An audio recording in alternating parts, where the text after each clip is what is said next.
Okay, तो हमारे पास एक क्वेश्चन है from the chapter light reflection and refraction.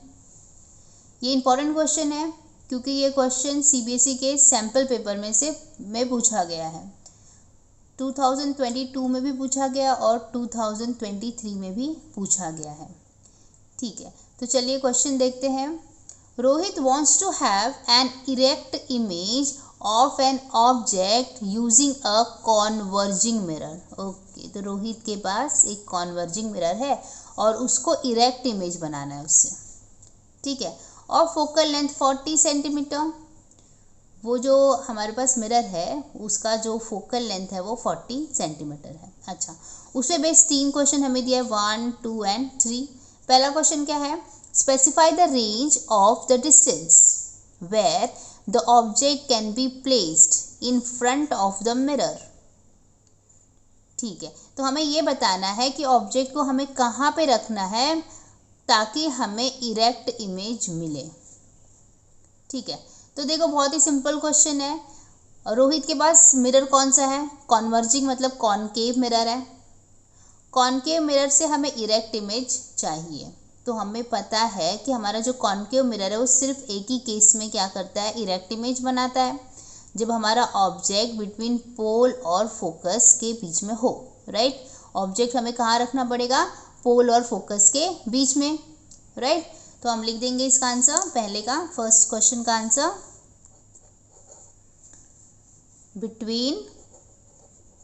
Between pole and focus. ठीक है, अब देखो फोकस का हमें क्या दिया है, फोकल लेंथ हमें 40 दिया है, मतलब 0 to 40 का रेंज होगा। राइट, ओके, तो हम लिखेंगे that is object should be placed between 0 to 40 centimeter in front of the mirror, in front of the mirror। ठीक है, तो यहाँ पे हमारा फर्स्ट क्वेश्चन खत्म हो जाता है। अब हम सेकेंड क्वेश्चन देखते हैं। सेकेंड क्वेश्चन है, will the image be bigger और स्मॉलर देन द ऑब्जेक्ट। तो यहाँ पर ऑब्जेक्ट हमारा जो इमेज है ना वो बहुत ही बड़ा बनेगा, बिगर।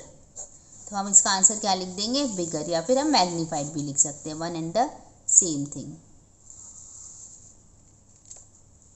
ये क्वेश्चन नंबर 1 था, नॉट 2।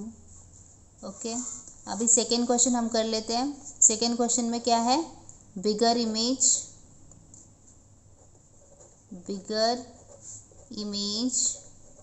Will be formed.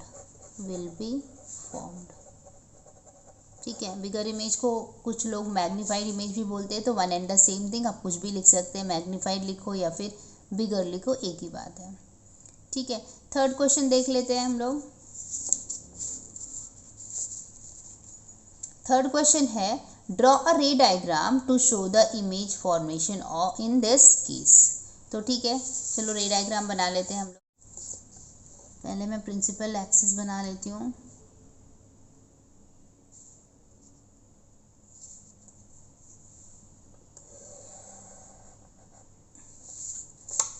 अब यहाँ पर मैं कॉन्वर्जिंग मिरर ले लेती हूँ।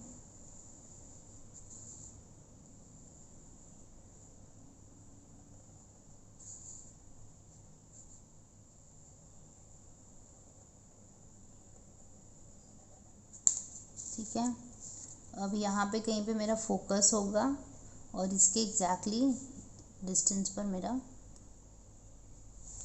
सेंटर ऑफ कर्वेचर होगा। अब देखो मुझे पता है कि ये देखो, ये रहा पहले पोल, ये बता देती हूँ मैं, ये रहा पोल। अब मुझे पता है कि मेरा जो ऑब्जेक्ट है वो फोकल लेंथ और फोकस और पोल के बीच में होगा, तो मैं इसको कहीं पे यहाँ पे रख लेती हूँ।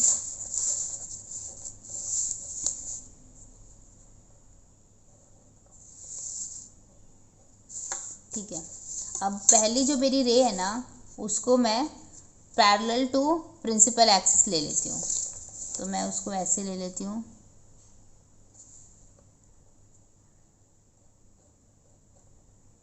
अब देखो हमें पता है जो भी ray parallel to principal axis होगा वो कहाँ से पास होगा, फोकस से पास होगा। तो ये मैं फोकस से पास करवा देती हूँ।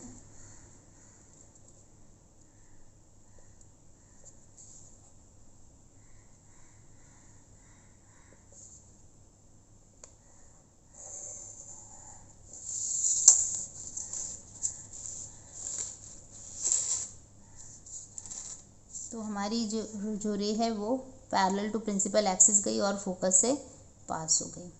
दूसरी रे मैं पोल से ले रही हूँ, ठीक है। तो एक जो मेरी रे है वो पोल के होते हुए जाएगी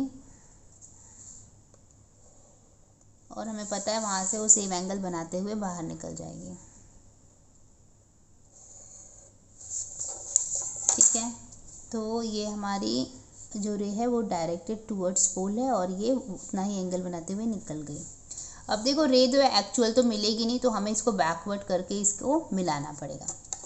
तो ठीक है, पहले ये पोल वाली रे को हम पीछे पीछे लेते हैं।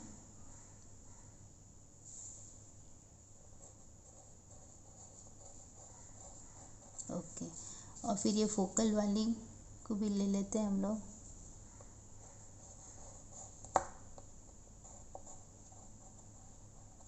ओके, तो ये देखो यहाँ पर कहीं पे हमारी जो इमेज है वो मिल रही है।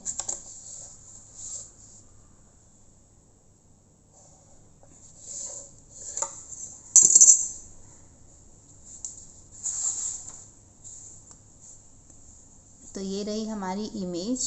अभी अगर ऑब्जेक्ट का नाम हम ए और बी रख देते हैं तो इसको हम ले देते हैं ए डैश बी डैश,